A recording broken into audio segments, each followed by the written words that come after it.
Salve, salve, mocidade! Olha, eu aqui, professora Renata Teodoro, para falar de uma das coisas que eu mais gosto na vida: interação multissistêmica. Gente, vocês já devem ter me ouvido falar em algum lugar, se não escutou, vai escutar agora, falar sobre raciocínio clínico. E o raciocínio clínico, ele se baseia principalmente na interação multissistêmica. Se a gente quer entender de verdade o processo patológico, como a doença altera a hemodinâmica do paciente, a homeostase, aliás, e como o paciente reage à doença, você tem que saber a interação multissistêmica. Então, ó, senta aí, pega a sua pipoca, aquela coca gelada e vem comigo que vai ter pontos aqui, vão, né, ter pontos aqui de extrema importância depois na hora de você compreender lá os processos patológicos e, claro, vai lembrar direitinho como tratar seu paciente e qual vai ser a melhor abordagem para ele dentro de todo esse espectro. Bom, se a gente vai falar de interação multissistêmica, a gente não poderia começar sem falar de sistema nervoso.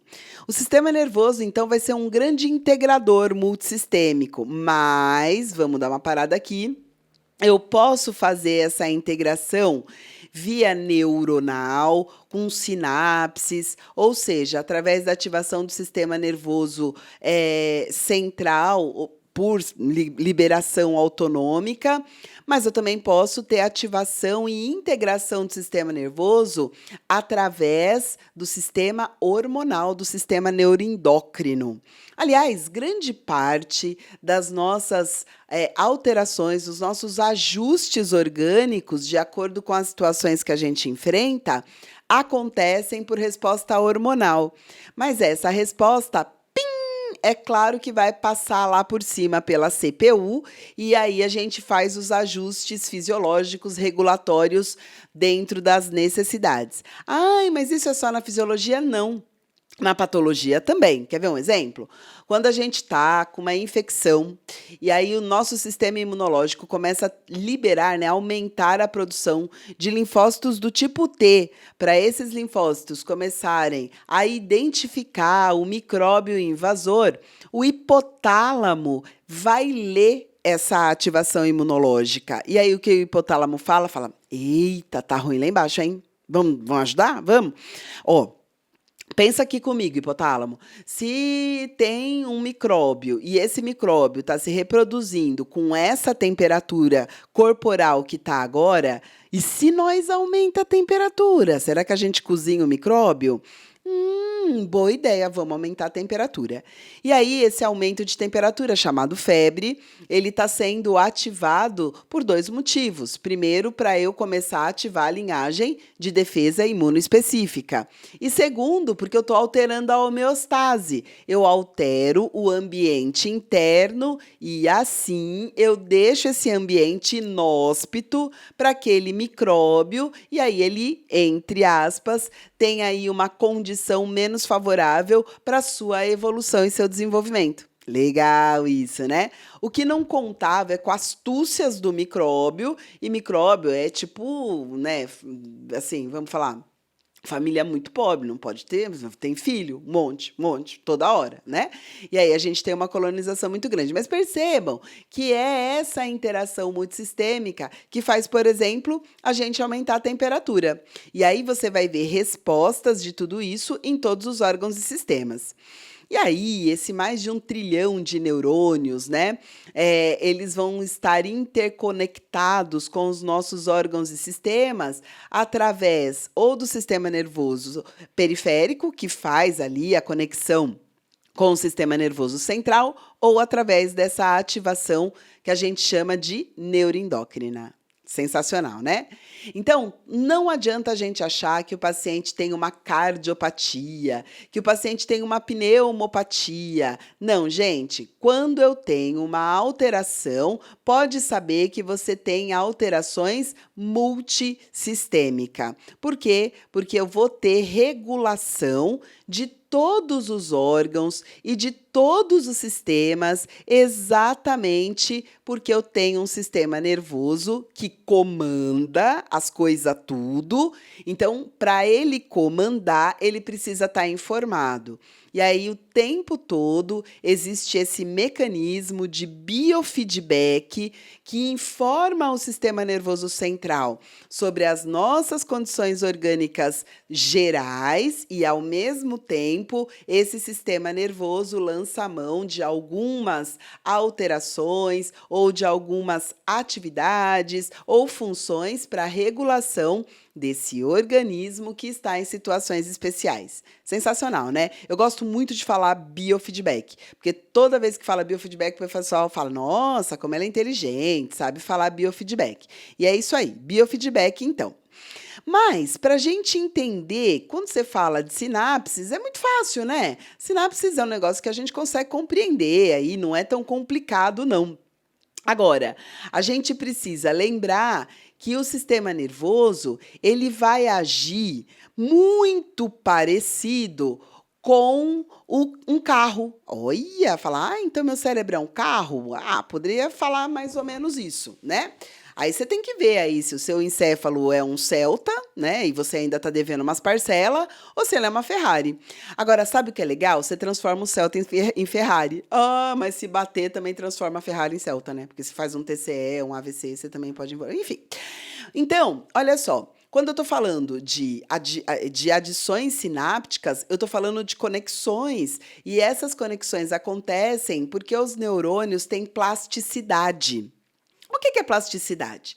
Toda vez que eu preciso conectar áreas do sistema nervoso central para fazer funções que a área responsável está meio zoada, ele vai usar outras áreas que têm atividades parecidas para executar aquela função. É só por isso que existe fisioterapia. Só por isso, porque a gente trabalha com adaptações musculoesqueléticas, que a gente vai falar daqui a pouco, mas com adaptações neuronais. Isso é extremamente importante. Quando você está lá treinando o teu paciente para melhorar o padrão respiratório dele, durante um desmame, por exemplo, você está atuando na neuroplasticidade. Por algum momento, esse sistema nervoso central, o centro respiratório, ficou lá desacordado, dormindo, roncando, enquanto o paciente estava em ventilação mecânica. E aí, agora que eu quero tirá-lo do tubo, não basta respirar, né? Não é assim, acorda, respira e anda-te. Não. Precisa ter coordenação, ritmo. E aí você começa a treinar esse paciente por repetição. E aí essa repetição vai acordar áreas que estavam dormindinhas e se eu tiver alguma área que foi lesionada, eu tenho a chance de atuar, de ativar outras áreas que são afins, que estão ali próximas para executar essa função que você, fisioterapeuta, fica martelando no encéfalo. Fala, não, aprende. O encéfalo, quando chega um fisioterapeuta, fala, puta, chegou o fisioterapeuta. Lá vai ele me fazer repetir 15 vezes a mesma coisa. Vou aprender logo de uma vez. Então, isso mostra que a neuroplasticidade ela vai atuar em vários órgãos, vários sistemas, e na nossa atuação, no nosso dia a dia, a gente conta mesmo com ela para que essas coisas aconteçam. Só que, lembra do carro, né? Então, vê aí se o seu tem um Celta, uma Ferrari. Às vezes você tem uns intermediários, né? Acho que é o meu caso. Acho que eu já estou num HB20. Quando você vai atuando novas sinapses, lembra que isso não vai ter impacto só no sistema nervoso central, tem impacto multissistêmico. Então, quando você vai ativando novas sinapses, você vai aumentando a sua curva de aprendizado e acumulando isso. Só que como funciona o carro? Você tem um freio, você tem um acelerador e tem uma embreagem. Meu carro é automático, não tem embreagem. Claro que tem, besta. A única coisa é que você não precisa pisar nela, mas ela tem. Então, lá o sistema automático lá do câmbio faz a embreagem ser acionada. Mas o que isso tem a ver com o sistema nervoso central? Tem tudo, porque nós vamos ter áreas que são de ativação, são áreas que fazem as coisas acontecer. A gente vai ter áreas que fazem o freio do negócio. Então, eu tenho uma área que excita e eu tenho uma área que inibe. Eu tenho tratos que excitam e eu tenho tratos que inibem. E eu tenho tratos que modulam. Sacou? Então, tem acelerador, tem freio e tem embreagem. Porque senão ia ser igual quando a gente está aprendendo a dirigir, né? Acelera, freia, acelera, freia, acelera, freia. Não, tem aí a embreagem para modular, para não virar essa bagunça toda. E a gente crê muito nisso. Então, quando eu estou falando em sinapses, eu tenho que lembrar que eu tenho vias neuronais excitatórias, vias neuronais inibitórias e vias moduladoras. Ai, por que eu preciso saber tudo isso para interação multissistêmica? Eu quero trabalhar no TI, nem gosto de neuro, professor, não gosto de gente convulsionando na minha mão, não sou doida. Ô, gente, é muito simples. Todas as medicações sedativas, por exemplo, que a gente usa na UTI e que a gente atua em pacientes sobre ação medicamentosa, estão agindo em uma dessas vias. Então, os neurotransmissores, eles, entre aspas, faz parte desse conjunto que faz com que a via excite, que a via freie as coisas, né, iniba, ou que ela faça a modulação. E quem produz o neurotransmissor é o próprio neurônio. Então, o neurônio, ele vai também ter função endócrina. Eita, então o neurônio produz, né? Por exemplo, se eu estou falando de uma via inibitória, a via do GABA é uma das vias inibitórias mais importantes que a gente tem. Você quer ver uma coisa? Quando o paciente está com midazolam lá na UTI, ele está ativando a via GABAérgica.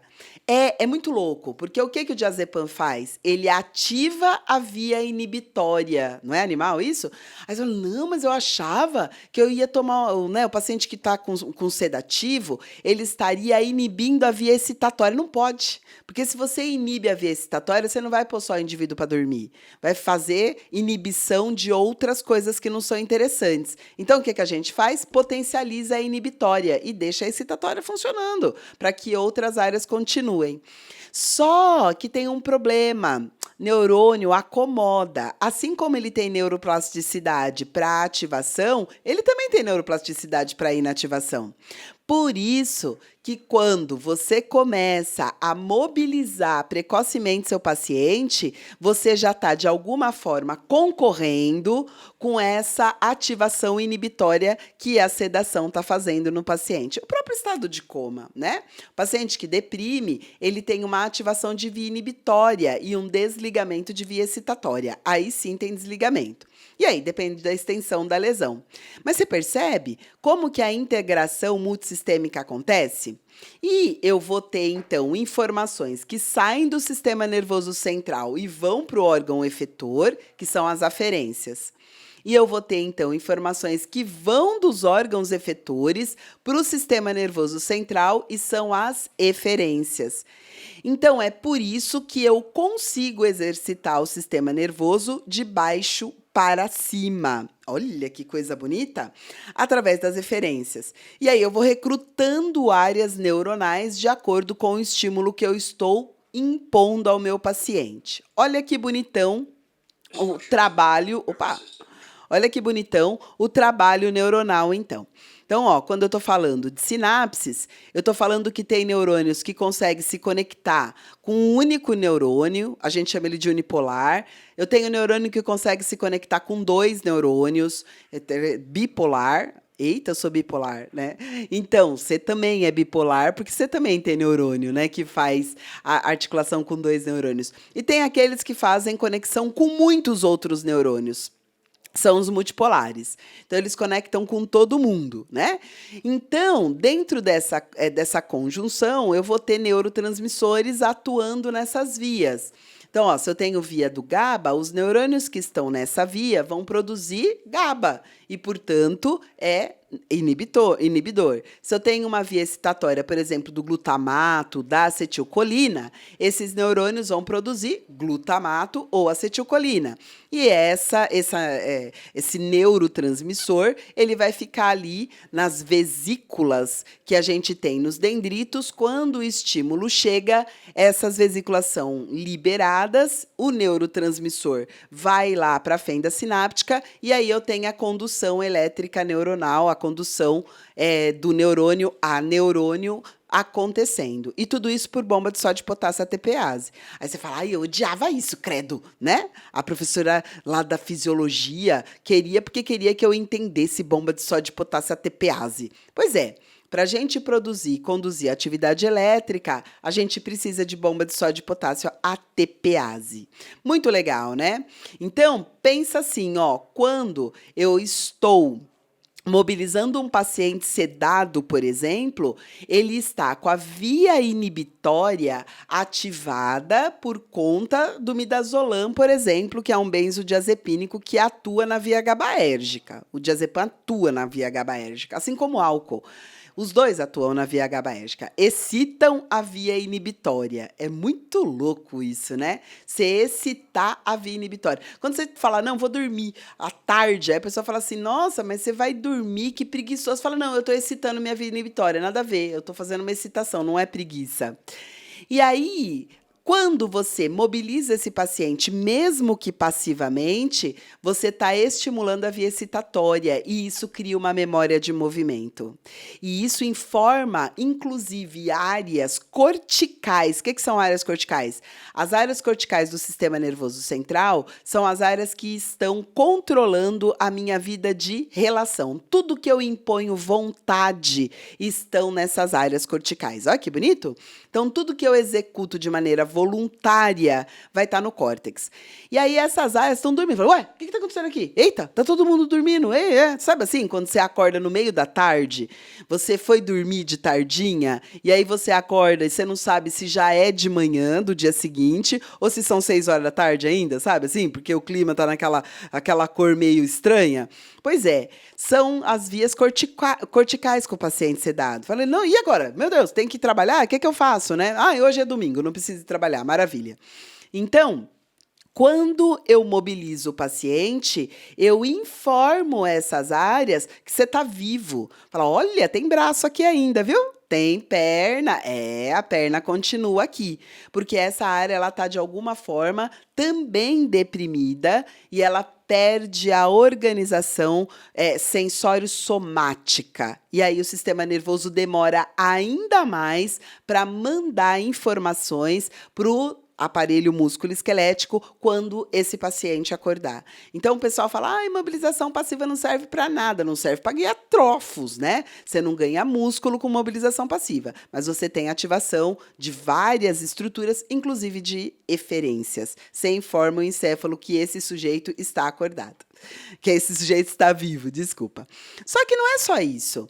Lembra que além da ativação neuronal, eu vou ter também a ativação hormonal. Ah, isso é bonito demais de ver. Ó, olha essa imagem aqui que eu vou projetar aqui, ó. Peraí, que eu vou abrir. Esse aparelhinho, ele é meio lerdo. Ó, você vai ter lá embaixo do aqueduto, lá embaixo do corpo caloso, uma glândula chamada glândula pineal ou glândula hipófise. O pessoal fala que o espírito mora na glândula pineal, sabia? Quando você encarna, seu espírito vai na glândula pineal. Que besta, tanto espaço no corpo inteiro, né? O espírito fica lá encaixado na pineal. Voltando aqui, essa glândula é a glândula mãe, ela manda em todo mundo. E ela responde à neurohipófise que está no hipotálamo, entendeu? Então, ó, toda vez que passa lá algum estímulo, a glândula fala, ixi, tô sabendo o que está acontecendo lá para baixo, hein, gente? Dona Mercedes do organismo. Olha isso que legal. Você fez um exercício aeróbico e aumentou o metabolismo basal desse paciente, não é? Quando começa a aumentar a frequência cardíaca por gasto energético, você tem um aumento do metabolismo. Mas é na hora, quando passa lá pelo hipotálamo, o hipotálamo fala, hipófise, hipófise, acorda. A hipófise fala, o que foi? O que está acontecendo? Ó, o pessoal está se movimentando lá embaixo, hein? Está gastando mais oxigênio. A hipófise fala, tá bom, vou ajudar. Aí, o que ela faz? Libera um hormônio chamado hormônio tireoide estimulante, TSH. Esse hormônio vai lá na tireoide. Então, tireoide glândula, e aí estimula a tireoide a produzir T3 e T4, né? O triodo tironina, tetriodo tironina, que são hormônios que modulam o nosso metabolismo. Credo, então fisioterapia atua também no sistema neuroendócrino? É claro Claro, através das eferências. Então, quando eu tenho atuação, ativação metabólica, por exemplo, eu acordo a hipófise, não tem outro jeito. E ela vai fazer uma modulação hormonal para ajustar esse corpo a essa nova realidade. E isso é sensacional. Você quer ver uma outra coisa? Quando eu tenho aumento do metabolismo, esse hormônio, né, o tetriodotironina, passa no pâncreas. Aí o pâncreas fala: Nossa Senhora, eles estão gastando caloria ali, tá trabalhando, vão precisar de energia, hein? Como que eu coloco mais energia dentro da célula? Vou pôr açúcar para dentro. Então, eu vou produzir insulina, porque aí eu abro as proteínas de canal com a insulina, o açúcar passa do meio, né, do sangue, para dentro da célula e vai para a mitocôndria produzir ATP. Olha que coisa bonita. Ó, você só fez um exercício aeróbico. Quando alguém fala assim, nossa, você só está andando, que o paciente fala, não, não estou só andando, não. Eu estou informando a neurohipófise lá no hipotálamo que o metabolismo basal do meu paciente está aumentado para ele ativar a hipófise, e assim liberar TSH, para a hipófise liberar mais T3 e T4. Quando tiver um nível mais elevado de T4, o T4 vai ativar o pâncreas a produzir o quê? Insulina. E isso vai aumentar a absorção de açúcar pelo meu paciente, a aderência à insulina no proteína de canal. Sabe aquele pico glicêmico que deu no destro aquela hora? Pois é, vai modular, vai melhorar. Pode esperar. E vai. Por quê? Porque você tem integração multissistêmica. Entende que a gente não atua somente naquela área que está doente? Isso é loucura, não pode, porque eu estou toda integrada. Isso funciona para hormônios sexuais, isso funciona para hormônios, né, a gonadotrofina, hormônio do crescimento e por aí vai. Então, toda vez que eu mexo em um hormônio, eu vou tremer tudo. O sistema neuroendócrino é uma grande árvore. Não tem como você mexer num galho sem estremecer outros galhos.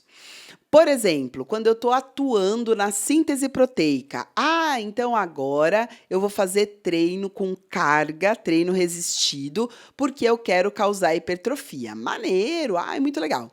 Então, quando eu faço o treino resistido, eu tenho lesão de banda M do músculo. Nós vamos passar pelo músculo esquelético já já. Banda M do músculo são as paredes do músculo. Eu não posso quebrar a coluna central do músculo, que é a banda Z. A banda M são as paredes que vão dar ali para a laje, né, uma sustentação. Bom, eu vou lá e quebro uma parede.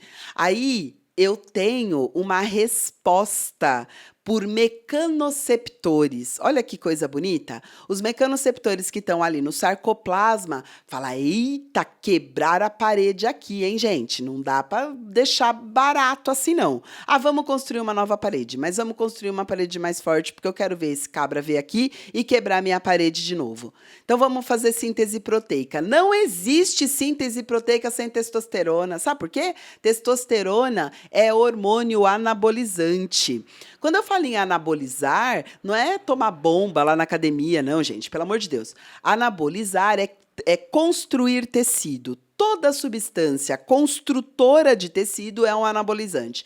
E toda substância que consome tecido é catabolizante. Muito bom. Então, imediatamente quando você começa a fazer o treino resistido, que você ativa os mecanoceptores, você vai desencadear uma resposta inflamatória mediada ali por uma série de mediadores químicos inflamatórios e eu vou ter ativação do sistema imunológico. Você acredita nisso? Vai ter leucócito chegando ali no músculo quando você tem um treino com carga. E aí, sabe o que o leucócito faz? Avisa lá o hipotálamo, fala: machucaram aqui, hein? Quebraram aqui a parede, vamos ter que reconstruir esse negócio.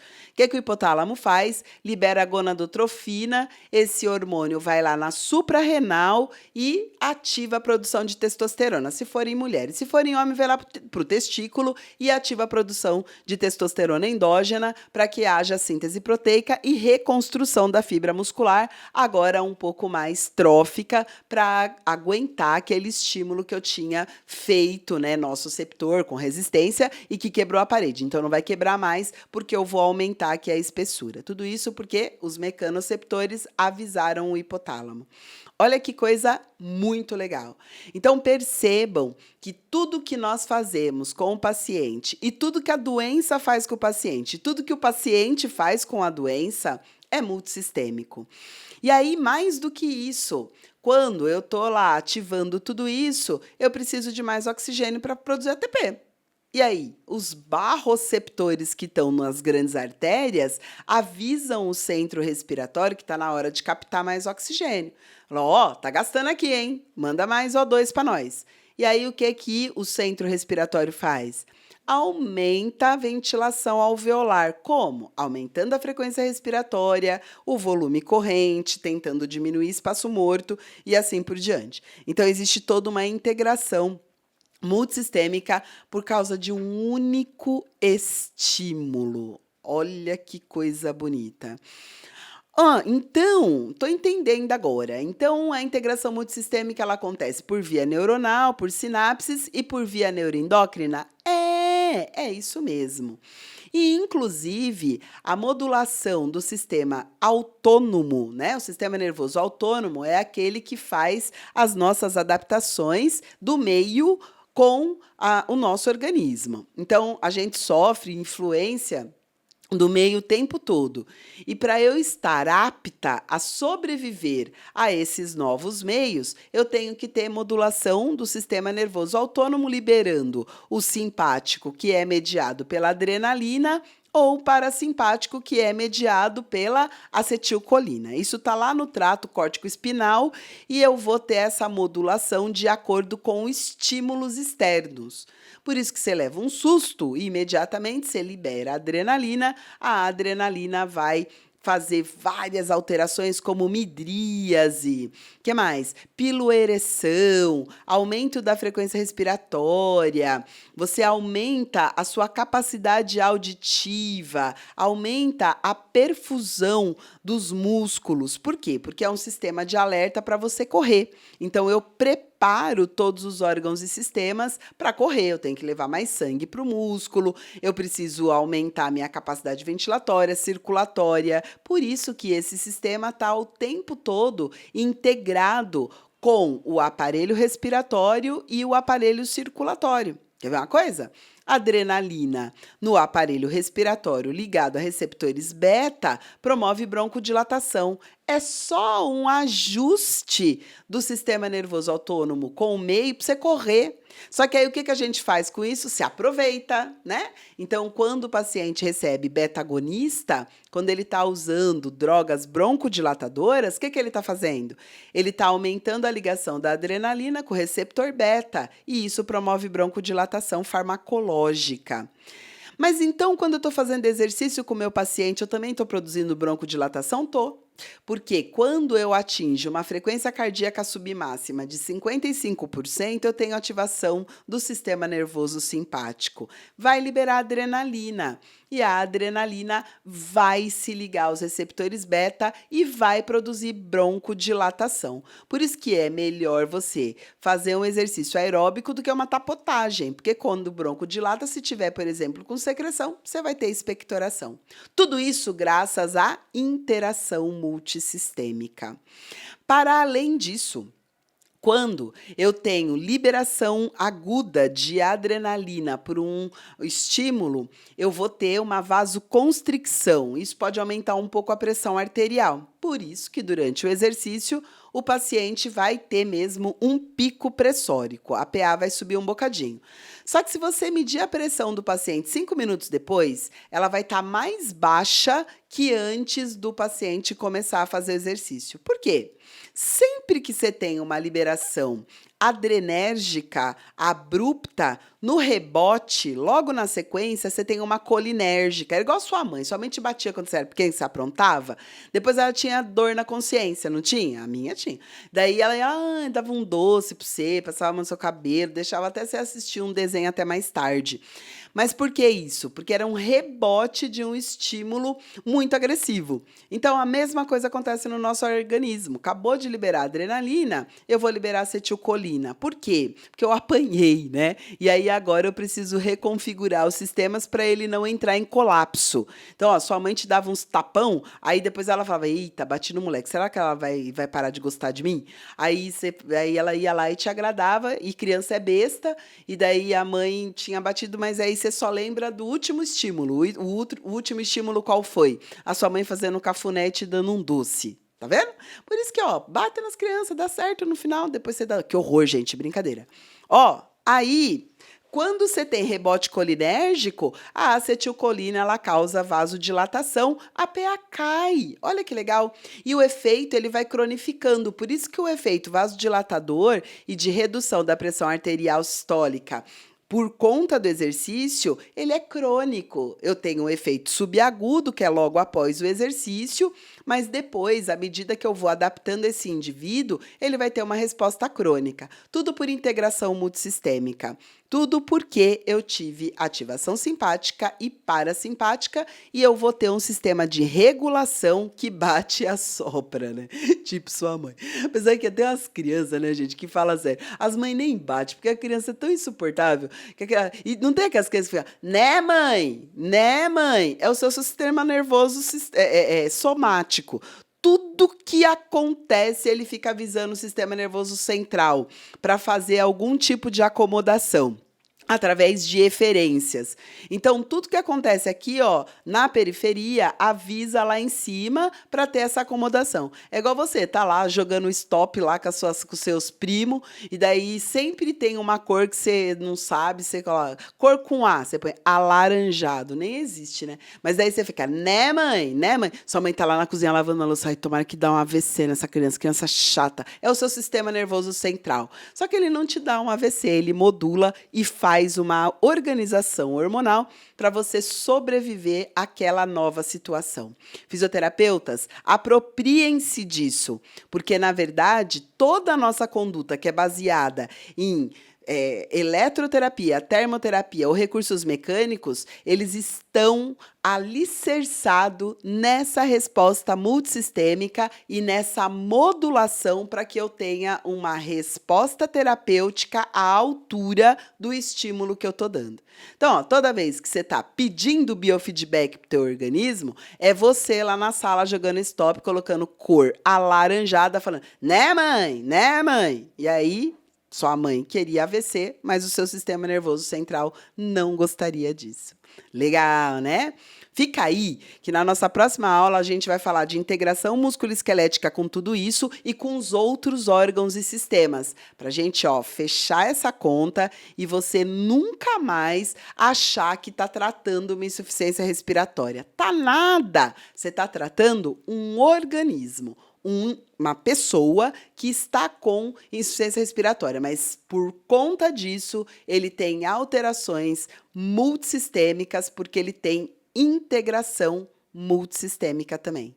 Legal, né? Ah, nunca tinha pensado que sua mãe queria que você tivesse um AVC quando você estava falando mãe para ela. Ah, sabia. Grande beijo, até a próxima.